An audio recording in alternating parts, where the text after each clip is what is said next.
नमस्कार दोस्तों, मैं हूं शुभम अग्रवाल। आपका स्वागत करता हूं डीएनएस ट्यूटोरियल में। दोस्तों, जैसा कि मैंने आप लोगों को बताया था, हम जो है स्टार्ट करने वाले हैं सुबह 8 बजे के लेक्चर्स में। 8 AM के लेक्चर्स में हम स्टार्ट करने वाले हैं मैथ्स, रीजनिंग और एप्टीट्यूड। इसके सिलेबस को मैं कवर करूँगा। मैथ्स, रीजनिंग और एप्टीट्यूड, इसके सिलेबस को मैं यहाँ पर कवर करूँगा।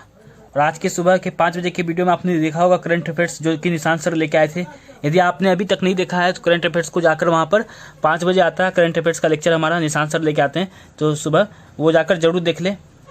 इससे फ़ायदा क्या होने वाला आपको कि करंट अफेयर्स जो होते हैं आपके नॉलेज को तो एक इम्प्रूव करेगा ही करेगा। और ज़्यादातर गवर्नमेंट एग्जाम, जितने भी आप गवर्नमेंट एग्जाम देखेंगे, चाहे SSC हो या रेलवे हो, उनके एग्जाम्स में 5 से 10 नंबर का क्वेश्चन जो होता है प्रीवियस 3 मंथ्स के जो हैं करंट अफेयर्स के क्वेश्चंस वहाँ पे होते हैं। और हम बेसिकली वही क्वेश्चंस लाते हैं जो रेलवे, SSC और स्टेट लेवल के गवर्नमेंट एग्जाम जो होते हैं उसके वहाँ पे पूछे जाते हैं। मेनली हमारा जो फोकस होता है उसी टाइप के क्वेश्चंस पर होता है करंट अफेयर्स में, तो वहाँ पे आपको बेस्ट कंटेंट मिल जाएगा। ठीक है। और दूसरा क्या है कि यहाँ पे मैथ्स, रीजनिंग, एप्टीट्यूड में भी हम यहाँ पर आपको क्वेश्चन के साथ बताएंगे। क्वेश्चन जो होगा प्रीवियस ईयर क्वेश्चंस के साथ मैं आपके साथ लेक्चर लूँगा, जहाँ पर आपको क्वेश्चंस मिलेगा। लेफ्ट साइड में जब भी क्वेश्चन आएगा तो प्रीवियस ईयर का लेफ्ट साइड में क्वेश्चन का स्लाइड आएगा, जहाँ पर आपको डेट मेंशन होगा कि कौन सी एग्जाम में पूछा गया क्वेश्चन, और ईयर्स जो कौन सी ईयर में ये पूछा गया है वो भी मेंशन होगा। ठीक है। तो मैं यहाँ पे आपको आज पढ़ाने वाला हूँ एलिमेंट्री अलजेब्रा। आज के लेक्चर में जो हम बातें करने वाले हैं वो टॉपिक है एलिमेंट्री अलजेब्रा का। एलिमेंट्री अलजेब्रा से स्टार्ट करेंगे। वैसे तो बहुत सारे लोग जानते होंगे एलिमेंट्री अलजेब्रा पढ़ा होगा, पर यहाँ पर हम कुछ शॉर्ट ट्रिक्स और बेसिकली बात करें तो बेसिक लेवल से शुरू करेंगे, 0 लेवल से शुरू करेंगे और 100% देंगे। जहाँ पर आपको जैसे यदि बात करें, जैसे मैं अभी हम फिलहाल में देख लेते हैं कौन सा एग्जाम, तो RRB NTPC के लिए है और ग्रुप डी। RRB NTPC और ग्रुप डी। ठीक है। NTPC और ग्रुप डी आने वाला अभी, इनके एग्जाम होने हैं। ठीक है। मेरा इतना विश्वास है आपको, आप हमारे चैनल पर बने रहिए और जो कंटेंट हम प्रोवाइड करा रहे हैं ना, आप उसको फॉलो करिए। पक्का मेरा विश्वास है आपका मैथ्स का और रीजनिंग का सिलेबस जो है वो कवर होना ही होना है। इसके अलावा आपको कहीं नहीं जाने की जरूरत है, सब हमारे चैनल पे कवर हो जाएगा। आज के वीडियो को जो हम टॉपिक पढ़ने वाले हैं वो एलिमेंट्री अलजेब्रा। मैं आप लोग को यहाँ पर क्लियर कर देना चाहता हूँ। मैंने बताया कि बेसिक से शुरू करने वाले, तो बहुत सारे अभी जो स्टार्टिंग में आएंगे लेक्चर्स में बहुत सारे पॉइंट ऐसे आएंगे जो आपको ऑलरेडी मालूम होगा, तो आपको घबराने की जरूरत नहीं है। कुछ पॉइंट ऐसे भी आएंगे जो आपको नहीं मालूम है, तो आपको दोनों को देखना। यदि आप वीडियो को जो देख रहे हैं वो सब तरह के लोग हैं, किन्हीं को कुछ पॉइंट आ रहा है तो किन्हीं को कुछ पॉइंट नहीं आ रहा, तो बेसिक है कि आपको हो सकता आता भी हो और कुछ पॉइंट्स उसमें नहीं भी आता, तो वो सब हम देखेंगे यहाँ पर। यदि मैं अलजेब्रा की जब हम बात करते हैं तो आपने काफ़ी छोटे होंगे, जब बचपन में होंगे तभी आपने बचपन में पढ़ा होगा a+b का whole square equal to a² + b² + 2ab। इसके बिना तो अलजेब्रा स्टार्ट ही नहीं होता। ठीक है। एक होता है a - b का whole square equal to a² + b² - 2ab। ये दो फॉर्मूले, इन दोनों फॉर्मूले के बिना तो अलजेब्रा स्टार्ट ही नहीं होता। ठीक है। बस यहाँ पर जो है आज के लेक्चर में हम क्या होगा कि काफ़ी छोटे स्टेप लेंगे, मतलब थोड़े लिंक करके हम कंटेंट पढ़ेंगे। ऐसा नहीं कि एक बार में काफ़ी ज़्यादा डोज दे दिया, वैसा कुछ नहीं करने वाले। कंटेंट होगा एक और उसको लास्ट में समराइज करेंगे, उसके बाद वीडियो हम खत्म करेंगे लेक्चर्स को। ठीक है। तो ये हमारा फॉर्मूला होता है। अब यहाँ पर देखते हैं, यदि हम इस a + b का whole square equal to a² + b² + 2ab, a - b का whole square equal to a² + b² - 2ab, ये फॉर्मूला होता है। ये आप सबको मालूम है। अब क्या करेंगे हम यहाँ पर इस फॉर्मूले में, यदि हम इन दोनों को आपस में सब ऐड कर दें, यदि हम इन दोनों को ऐड करते हैं तो क्या होगा, a + b का whole square plus a - b का होल स्क्वायर इक्वल टू क्या हो जाएगा, a² 2 टाइम्स आ जाएगा तो 2 टाइम्स a², b² 2 टाइम्स आ जाएगा तो +2 टाइम्स b²। और ये दोनों आपस में कैंसिल आउट हो जाएंगे, +2ab - 2ab कैंसिल आउट हो जाएंगे। तो यहाँ से हमारा क्या हो जाएगा, a + b का होल स्क्वायर, a + b का whole square plus a - b का होल स्क्वायर अपॉन में a² + b²। यहाँ से 2 कॉमन निकालेंगे तो क्या होगा, a² + b² बचेगा, a² + b²। तो इसके ये किसके इक्वल हो जाएगा, 2 के इक्वल हो जाएगा। तो हमें यहाँ पे याद रखना है कि ये जो होगा 2 होगा। तो एक फॉर्मूला एक तरह से हो गया कि a + b का whole square plus a - b का होल स्क्वायर अपॉन में a² + b² इक्वल टू 2। जब भी इस तरह का कुछ फॉर्म बनेगा किसी भी क्वेश्चन में, तो वहाँ पे डायरेक्ट हमें 2 आंसर देना है, उसके सोल्व करने की जरूरत नहीं है। ठीक है। एक और बात कर लेते हैं। एक तो ये फॉर्मूला हो गया, एक और फॉर्मूले की बात कर लेते हैं। एक और फॉर्मूला यहाँ से निकलता है। तो यहाँ पे आपका एक फॉर्मूला क्या हो गया कि ए प्लस बी का whole square plus A minus B का होल स्क्वायर अपॉन में A square plus B square equal to 2। और सेकेंड फॉर्मूला हमारा क्या बनेगा वो भी देखते निकालते हैं। तो हमने फिर से क्या किया, ए प्लस बी का होल स्क्वायर लिख दिया, A square plus B square plus 2ab, ये तो याद ही होगा, सबको याद होता है ये तो।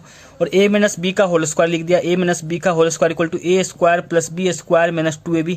अब हम क्या करने वाले हैं, यहाँ पे कुछ अलग करते हैं। पहले हमने क्या किया था, 8 किया था, अब क्या था सब्ट्रैक्ट कर देते हैं एक दूसरे से।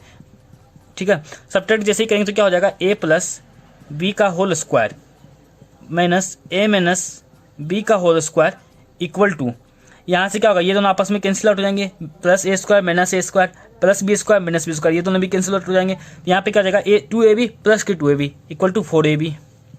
तो ये फॉर्मूला यहाँ हमारा यहाँ से क्या निकल गया, ए प्लस बी का होल स्क्वायर माइनस ए माइनस बी का होल स्क्वायर अपॉन में ए बी इक्वल टू 4। एक फॉर्मूला हमारा ये हो गया। तो इन दोनों फॉर्मूलों को ध्यान में रखना, इससे काफ़ी बार क्वेश्चन मिलते हैं। जब भी हमें इस तरह का फॉर्मेट मिलेगा तो हम डायरेक्ट 2 और 4 आंसर कर देंगे। एक तो ये इस तरह का कुछ फॉर्मेट मिलेगा तो 4 आंसर करेंगे, और इस तरह का कुछ फॉर्मेट मिलेगा तो 2 आंसर करेंगे। ठीक है, ये ध्यान रखना। एक फॉर्मूला हमारा यहाँ से निकल गया। अब हम क्या करते हैं, इस पर कुछ क्वेश्चंस करते हैं ताकि बेसिक से क्लियर हो जाए हमें। तो हमारा आज का जो पहला क्वेश्चन होगा इस पर वो ये है, ए प्लस इस पर पहला जो क्वेश्चन है वो ये है कि 174 प्लस 32 का होल स्क्वायर प्लस 174 माइनस 32 का होल स्क्वायर अपॉन में 174 का स्क्वायर प्लस 32 का स्क्वायर। आपको बताना है कि इसकी वैल्यू क्या होगी। अब यदि आप इस क्वेश्चन को एग्जाम में सोल्व करेंगे तो काफ़ी ज़्यादा टाइम लगने वाला। यदि आप इस फॉर्मूले को जानते हैं तो आप क्या करेंगे, डायरेक्ट यहाँ पे कुछ नहीं करेंगे, 2 आंसर पुट कर देंगे। ठीक है, सिमिलरली हम सेकेंड टाइप पे क्वेश्चन देख लेते हैं। जैसे 203 प्लस 493 203 प्लस 493 का स्क्वायर माइनस 493 माइनस 203 का स्क्वायर अपॉन में 203 इंटू 493। हमें बताना है कि इसका आंसर क्या होगा। तो सिंपल, यदि आप इस क्वेश्चन को सोल्व तो कर नहीं पाएंगे एग्जाम में, इतना टाइम नहीं होता। यदि इस क्वेश्चन को सोल्व करने बैठे तो आप कम से कम 5 मिनट तो लगा ही देंगे। 5 मिनट तो 3 मिनट तो आपका जाना ही जाना, और वहाँ पे आपका टाइम 3 मिनट लग गया, आप आधे से अधिक क्वेश्चन छोड़ के आने वाले। यदि आपको यही मालूम है कि ए प्लस बी का होल स्क्वायर बन रहा है माइनस ए माइनस बी का होल स्क्वायर बन रहा है अपन में ए बी है, तो क्या होगा, इसका आंसर हमारा 4 होगा। हम तो जानते हैं। तो क्या हुआ, कुछ लगा, मुझे नहीं लगता कि 2 सेकंड भी लगने वाला है, मार करके निकल जाएंगे 2 सेकंड में क्वेश्चन को देखते ही। तो बस यही है। तो जितना ज़्यादा क्वेश्चंस को प्रेजेंस ऑफ माइंड रखेंगे एग्जाम में, और जो मैं पढ़ा रहा हूँ, जो मैं बता रहा हूँ उसको देखेंगे और दिमाग में रखेंगे, तो वहाँ पे आपका क्वेश्चन जो सीधा आंसर पे क्लिक करेगा दिमाग। ठीक है, एक तो ये हो गया। अब हम शुरू करते हैं कुछ बातें, बेसिक बातें। 2 क्वेश्चन तो हमारे 2 टाइप का तो हमने आज सीख लिया। एक हम देखते हैं। अब आप लोग को जैसा मालूम है, एक चीज़ मैं आप लोग को बताता हूँ। ठीक है, जैसे आप लोग को मालूम है ए प्लस बी का whole square equal to A square plus B square plus 2ab है। तो ये क्यों बना, आप लोग को मालूम है क्यों बना? सिंपल नहीं मालूम है तो मैं बात करता हूँ। यदि मान लिया मैंने इस फॉर्मूले को मैंने समराइज कैसे, 5 का स्क्वायर प्लस 4 का स्क्वायर प्लस 2 इंटू 5 इंटू 4, यदि मैंने ऐसा लिख दिया कुछ। अब इस क्वेश्चन को आप सोल्व करेंगे तो आपको टाइम लगेगा। 5 का स्क्वायर 25, 4 का स्क्वायर, फिर इसको मल्टीप्लाई करेंगे, फिर सबको ऐड करेंगे तो टाइम लगना। यदि आपको ये फॉर्मूला मालूम है, ये फॉर्मूला यदि इसका मालूम है तो आप क्या करेंगे, उसको लिख देंगे 5 प्लस 4 का होल स्क्वायर। इसको और बेसिक क्या करेंगे, 5 प्लस 4 9 का स्क्वायर इक्वल टू 81। आंसर देखिए तुरंत निकल जाएंगे। यदि आप इसी को सोल्व करने देखेंगे तो 25 प्लस 16 प्लस 2 इंटू 5 10 इंटू 14 40, मतलब इसको आप सब ऐड करेंगे तब लिखेंगे। उसके बाद भी क्या होता है कि कुछ बेसिक गलतियाँ हो जाती है इतनी दूर में, और यहीं पर यदि हमें फॉर्मूला मालूम तो सीधा 5 प्लस 4 का होल स्क्वायर 9 का होल स्क्वायर 21, कोई बेसिक गलती भी नहीं हुई। तो यही है कि इस तरह की चीज़ों का यहाँ पर इस तरह से हम यूज कर सकते हैं। ठीक है, अब क्या एक और चीज़ मैंने यहाँ पर दिया आपको, एक फॉर्म आप लोग ने बहुत सारे बच्चों ने पढ़ रखा होगा शॉर्ट ट्रिक्स में कि x plus 1/x equal to यदि 5 है तो आपको बताना कि X square plus 1/x square क्या होगा। तो बहुत लोग बोल देंगे सर 23 होगा। क्यों होगा? क्योंकि उन्होंने पढ़ रखा होगा बहुत सारे बच्चों ने यहाँ पर कि जब भी इस तरह का फॉर्म होता है तो क्या होता है, 5 का square minus 2 equal to 25 minus 2 equal to 23, ये होता है तरीका सोल्व करने का। जिनको नहीं आता घबराने की बात नहीं है, ये भी मैं बताऊंगा, डिटेल में बताऊंगा। ठीक है, पर मैं बता रहा हूँ, पर इस तरह से क्वेश्चन तो आप सोल्व कर लिए, पर आपको आइडिया भी होना चाहिए कि ये किस तरह से आ रहा है, कहाँ से आ रहा है, क्यों हुआ, तो वो सब आइडिया होना चाहिए, ताकि क्वेश्चन क्या होता है एग्जाम में फिर इससे क्वेश्चन गलती होने के चांसेस 0 हो जाते हैं। ठीक है, तो हम पहले बात कर लेते हैं इसके बारे में कुछ। मान लिया मैंने कि x plus 1/x equal to p है। अब आपको घबराने की जरूरत नहीं है, x यहाँ, ठीक है। अब मैं क्या करूँगा, यहाँ पर पहले एक चीज़ लिख देता हूँ, x प्लस 1/x का होल स्क्वायर कर दिया इस साइड, इधर क्या करेंगे, p का स्क्वायर कर देंगे। क्लियर। अब यहाँ पर देखिए ये क्या हो गया, ये a प्लस बी का होल स्क्वायर पढ़ रहे थे ना, a प्लस बी का होल स्क्वायर, तो यहाँ पर a क्या हो गया, x हो गया, और b क्या हो गया, 1/x हो गया। सिमिलरली और कुछ नहीं है। अब यहाँ से हम एक्सपांड करते हैं, तो X square plus 1/x square plus 2 into X into 1/x equal to P square लिख सकते हैं, कोई दिक्कत नहीं होनी चाहिए। कर ली हम यहाँ पर, फिर क्या लिख सकते हैं, X square plus 1/x square equal to P square minus 2, ये दोनों कैंसिल जाएंगे तो ये 2 जड़ जाएगा, तो पी स्क्वायर माइनस 2 हो गया। तो ये एक फॉर्म बन गया। अब आप देखिए क्या था, यहाँ पर मैंने क्या बताया था, जैसे मैं एक एग्जांपल यहाँ पर वो देखता हूँ, यहाँ पर ये वो वाला एग्जांपल लेता हूँ, ये फॉर्म बन गया। यदि आपको x plus 1/x equal to पी दिया है, तो आप ये वाला फॉर्म निकाल सकते हैं कि x plus 1/x equal to हमें p दिया, तो हम X square plus 1/x square equal to P square minus 2 कर देंगे। अब इसको मैं पिछले वाले क्वेश्चन से कनेक्ट करता हूँ। तो यदि हम इसको पिछले वाले क्वेश्चन से कनेक्ट करें, तो हमारा पिछला क्वेश्चन था कि x plus 1/x equal to 5 है, तो आपको बताना है कि x square plus 1/x square की वैल्यू क्या होगी, ये बताना था।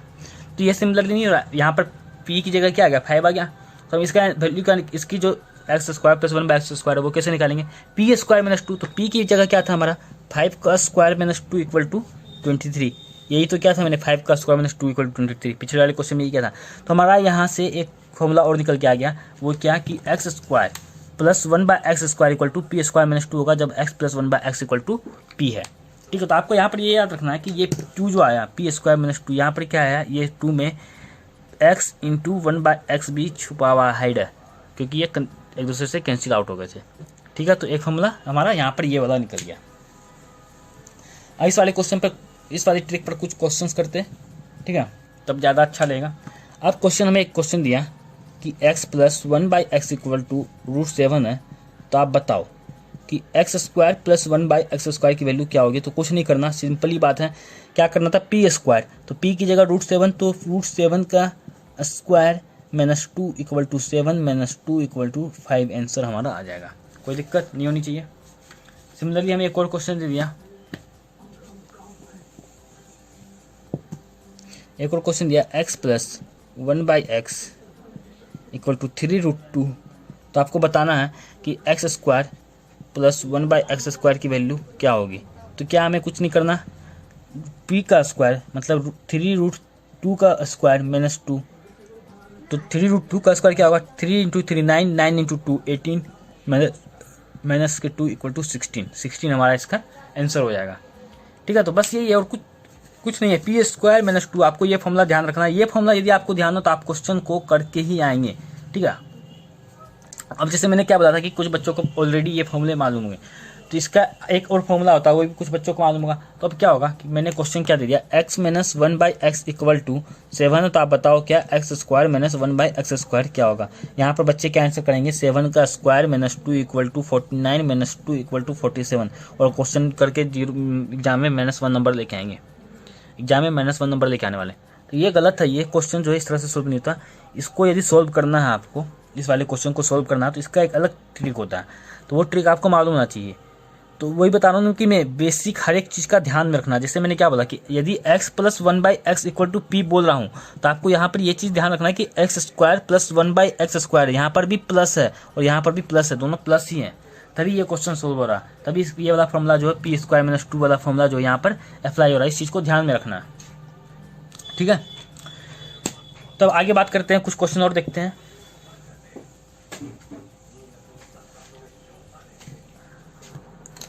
एक क्वेश्चन हमें दिया √x √x plus 1/√x equal to √7 है, तो आपको बताना है कि x प्लस 1/x की वैल्यू क्या होगी। आपको इस क्वेश्चन को देख के घबराना नहीं है, ये बस दिमाग घुमाने के लिए, कंफ्यूज करने के लिए। तो क्या है, आपको मैंने क्या बताया, x plus 1/x equal to p, तो यहाँ पर मानना ये x है, प्लस 1/x में ये है और p की जगह ये है, तो बस ये x स्क्वायर है और प्लस 1/x स्क्वायर है। क्यों, क्योंकि √x का स्क्वायर जब भी करेंगे तो क्या होगा, वो x ही तो देगा, तो बस यही तो है। ठीक है, सिंपली कुछ नहीं है। अब इसके लिए हम क्या फॉर्मूला लगाएंगे, पी स्क्वायर माइनस 2। तो पी स्क्वायर की वैल्यू क्या आ जाएगी, √7 का स्क्वायर माइनस 2 इक्वल टू क्या हो जाएगा, 7 माइनस 2 इक्वल टू 5। ठीक है, तो ये होगा। आज के लिए इतना काफ़ी है। नेक्स्ट वीडियो में मिलेंगे हम कुछ आगे के जो ट्रिक्स होंगे उसके साथ। पर इसके लिए पहले मैं लेक्चर को समाप्त करने से पहले आप लोग को एक फॉर्मूला, जो आज का फॉर्मूला जो भी आया उनको मैं समराइज करता हूँ। ठीक है, तो पहला फॉर्मूला क्या था हमारा कि पहला फॉर्मूला क्या आया था हमारा, a प्लस बी का whole square plus a minus B का whole square plus a minus B का होल स्क्वायर अपॉन में a square plus b square है, तो क्या होगा, 2 आंसर होगा। सेकेंड, a प्लस बी का whole square minus a minus B का whole square equal to upon में a इंटू बी, यदि ये है तो 4 होगा आंसर। साथ ही साथ यदि एक फॉर्मूला हमने क्या पढ़ा था, x plus 1/x equal to p है, तो यहाँ पर हमें ये ध्यान रखना है कि x square plus 1/x square ही होगा। यहाँ पर ये वाला केस ही बनेगा, प्लस वाला केस ही बनेगा यहाँ पर, तब कि इस फॉर्मूले में क्या होगा, p स्क्वायर माइनस 2 होगा। ये 3 फॉर्मूले आज हमने पढ़े। इन तीनों फॉर्मूलों को आपको जो ध्यान रखना। कल हम इससे आगे बात करने वाले हैं और ढेर सारे क्वेश्चन भी करेंगे। आपको हमारे चैनल पर बने रहना है। अब नेक्स्ट डे मिलेंगे, तो इसके जो नेक्स्ट पार्ट होंगे उसके साथ। तो नेक्स्ट दिन मिलेंगे 8 बजे सुबह इसी टाइम पर, 8 बजे जिस टाइम हमारा डेली का टाइम है उस टाइम पर मिलेंगे।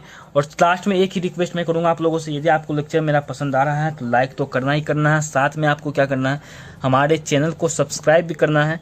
ठीक है, और प्लस में शेयर करना फ्रेंड्स के साथ, ताकि आपके साथ आप जो तैयारी कर रहे हैं साथ में आपके फ्रेंड्स को भी काफ़ी मदद मिले। आपको कहीं जाने की जरूरत नहीं, इतना मैं विश्वास दिलाता हूँ। मैथ और रीजनिंग आपका यहाँ पर हमारे द्वारा कवर कर दिया जाएगा, आरआरबी एनटीपीसी के द्वारा। आरआरबी एनटीपीसी और ग्रुप डी, इन दोनों का सिलेबस यहाँ पे पूरी तरह से कवर होगा। और आपको मैं श्योर करता हूँ कि 30 में 30 तो नहीं बोलूँगा, 30 नंबर का क्वेश्चन आता है तो 30 में 30 तो नहीं बोलूँगा। जैसे रीजनिंग मैथ में 30 में 30 आता तो 30 तो मैं श्योर नहीं करूँगा, पर 30 में मैं 28 तो पक्का कहूँगा कि आपका कहीं नहीं गया। 28 क्वेश्चन तो आप करके ही आओगे, क्योंकि 2 क्वेश्चन ऐसे भी होते हैं कि जो नहीं बने कभी काल या गलत हो जाते हैं। तो 30 में 28 नंबर आपका श्योर है, वो कोई नहीं जा सकता। ठीक है, मिलते हैं नेक्स्ट वीडियो में। Thank you.